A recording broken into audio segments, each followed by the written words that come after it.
Welcome back to Diener's Diner. Today we're making homemade buns. Let's get started. I've got half a cup of warm water, half a cup of warm milk, and you want to heat that up to about, you want to let it get to 100 to 110. We've got a tablespoon of sugar, only 1.5 teaspoons of yeast.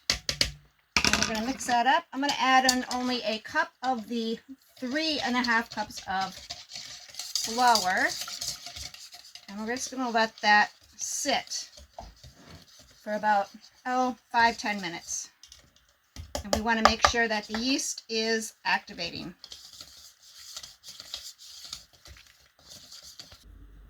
Okay, you let this sit for about 5 minutes, and you can see it's nice and foamy, so we know that our yeast is good. We're going to put 1 egg in there, room temperature egg. And I am going to get another egg.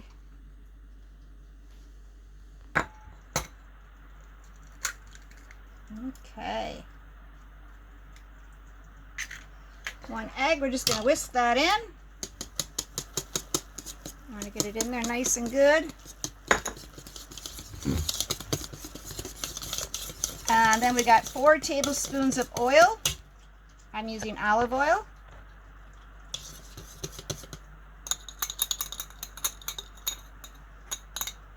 And we have 1/2 teaspoon of salt. Just get that all nice incorporated.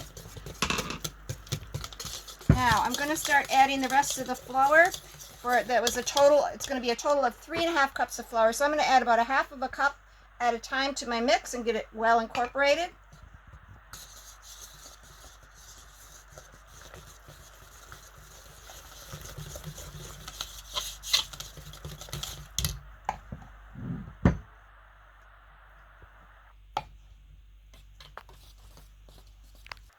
Alright, you can see the flour is incorporating well into the mix, and it's getting a little bit harder to use the whisk. So now I'm going to do this by hand, and we'll put the rest of the flour inside, and then I'm going to mix it up, and then I will put it on the counter. Okay, we're going to get that poured in there. I put some flour on my hand, and I sprinkled a little bit on the counter. I don't want too much flour because less flour is more in this recipe. So we're just going to get this all mixed up. And I'm going to start kneading it by hand to incorporate the flour better. You want your dough to be sticky and stretchy, and that's what you're looking for. If I had a KitchenAid type mixer to put this in with a dough hook, I would use it, but I don't, so I am doing this by hand, and for good reason, to help you to be able to understand that you can do this without some appliance.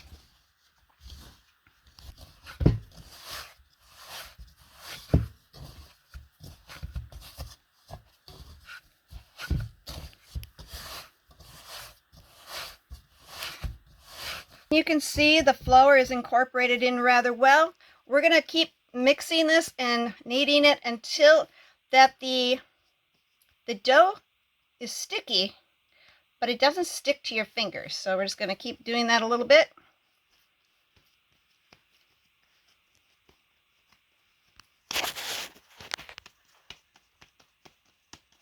And you can see I did dust it with a little bit of flour. It is no longer sticking to my fingers. So I'm going to lay that here. I'm going to clean up my bowl, and then I'm going to sprinkle this with some oil to coat the bowl. And we will turn the dough upside down in there, and we will let it rise. All right, I've got a nice clean bowl. I'm just going to sprinkle some oil in here. And we're just going to get that all over. And I'll put the dough inside, and I just want to get some oil on all of the dough. So that is the purpose of that. Put it in there, turn it over, just a little bit on top.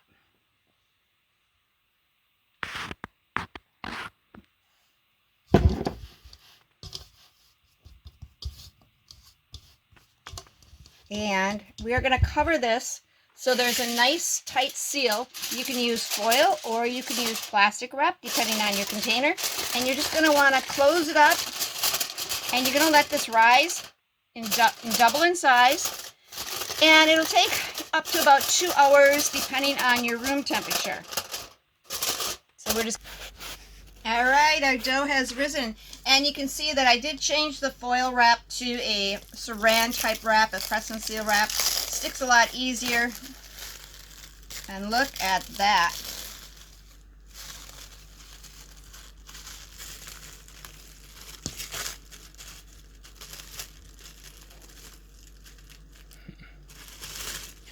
Okay.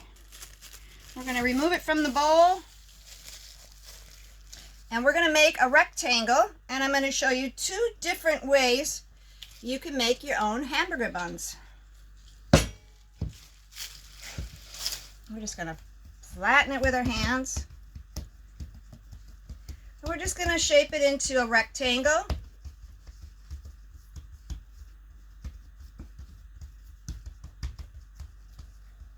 All right, one way is, just get it about 1/2 inch thick, and you're just going to roll it with the long side and get it nice and round, tight.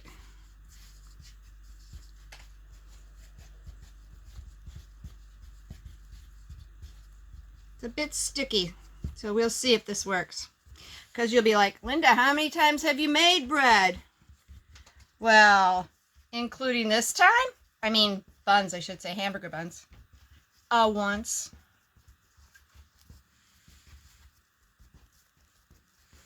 All right, and you're just going to seal the bottom of that. Just kind of pinch it together. We're going to turn it over. And I'm going to cut it into equal sized portions.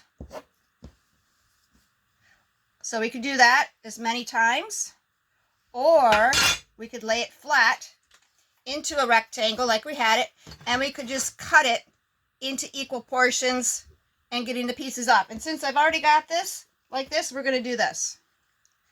So we're just going to cut them.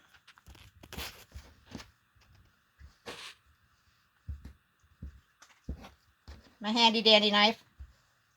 Make do with what you have. All right, we've got them into little pieces. We're just going to roll them into a ball, nice and neat, kind of tucking as we go.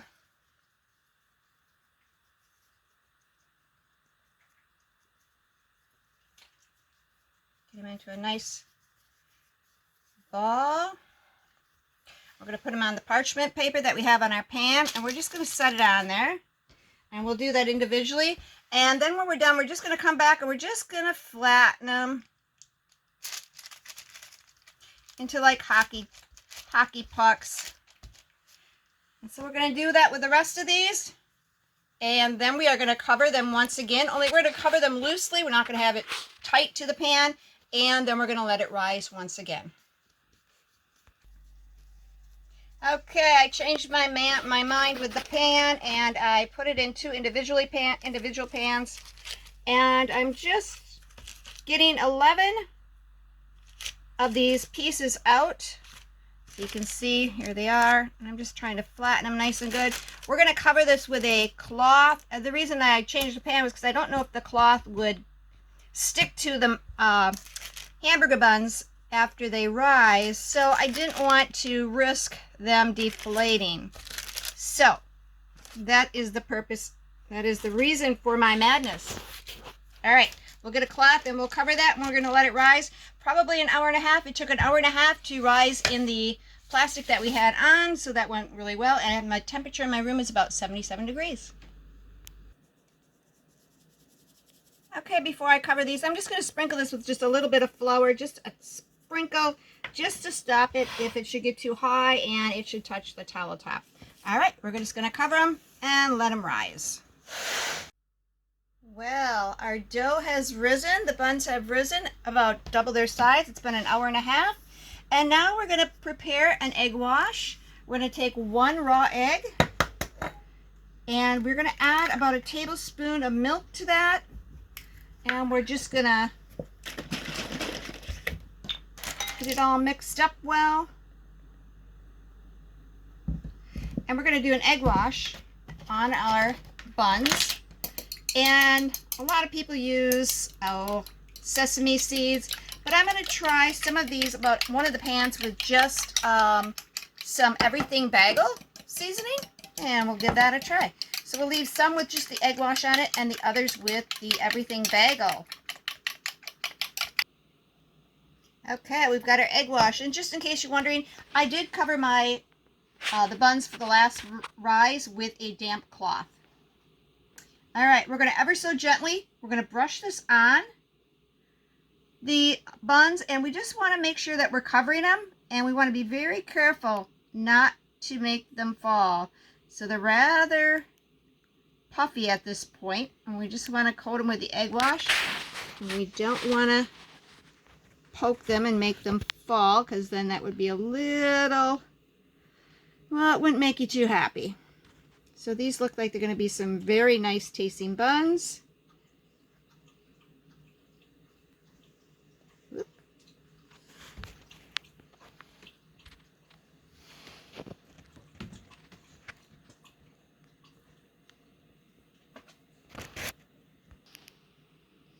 And as you can see, I kind of dented one right here and over here. We'll see what that turns out like. You can see they're kind of stuck together, sticking next to each other, and that's perfectly fine. We're just going to sprinkle this on this pan. We'll leave the other ones without. Ooh, that looks like that's going to be nice. Just for a difference. See how they turn out? And once our oven is heated up to 375, we're going to stick these in for 15 to 17 minutes, and we'll take them out and show you what we're going to put on them. Oh my gosh, would you look at these? I made these homemade buns, first time ever. I am so proud of myself. I haven't told you, but I've only made yeast bread, or I haven't made yeast breads before. Up until about a month ago was my first time that I ever made bread using yeast from scratch. I've made frozen bread, I've made sweet breads, but this is the first time making yeast breads. I am very proud of myself for doing this, since we needed some buns to go along with tonight's pulled pork. So we're going to let these cool, then we're going to pull them apart, and we're going to cut them, and we're going to show you what the final finish looks like. Right.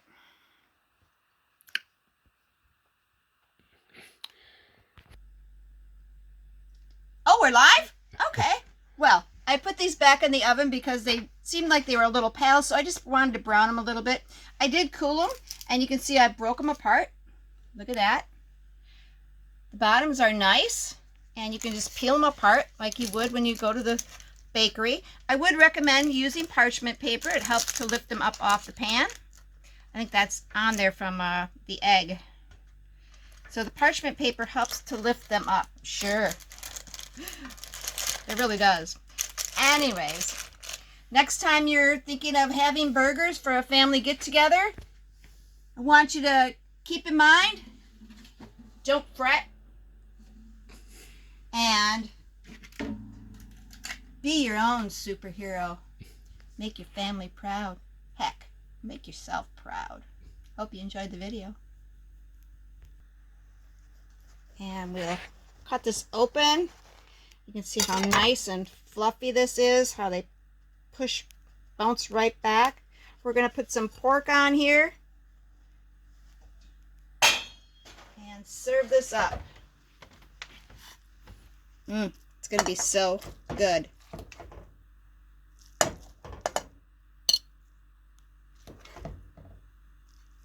Great for burgers, chicken sandwich, whatever you want on your bun.